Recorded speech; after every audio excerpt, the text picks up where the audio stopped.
Hey, what's up YouTube? Welcome back to the next PL 900 test prep question. In this one, we're going to look at what features that we have available within inside of Power Apps and Power Automate to implement certain criteria that allows for multiple regions to have access to the information only associated to that region. Let's go ahead and get started.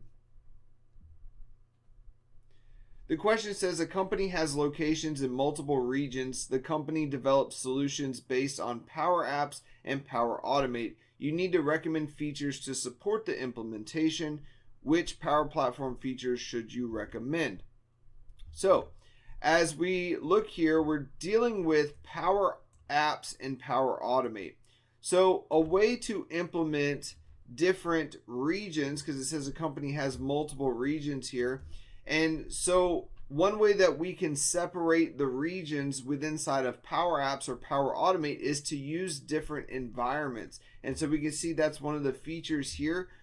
And the environment is going to allow this specific region to only have access to the Power Apps and the Power Automate solutions that are associated to those specific environments. So as we think about how we could separate these regions, environments are definitely a way to go.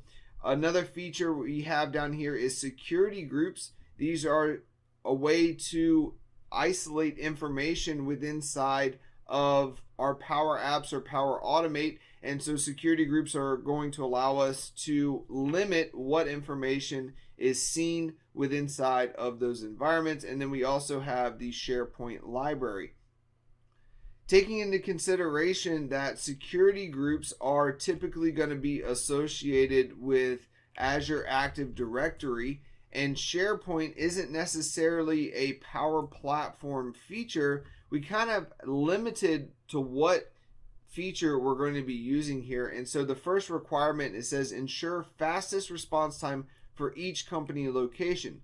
So like I said, each region would have their own environment, and that is going to allow them to only see the information for their specific region. And so this first feature here is going to be the environment, where we can have multiple environments for each region.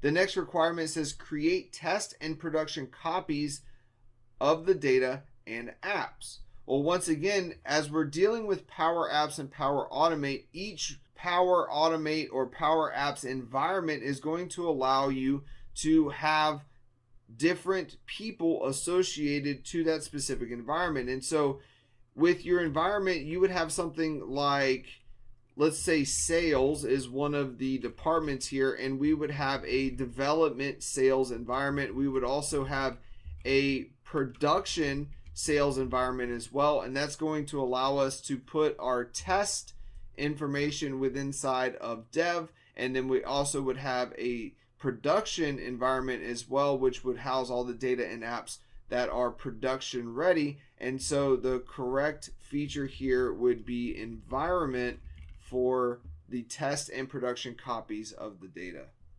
I want to thank you so much for joining me. If you like this video, give it a thumbs up and subscribe to my channel for more content. I'll see you in the next one.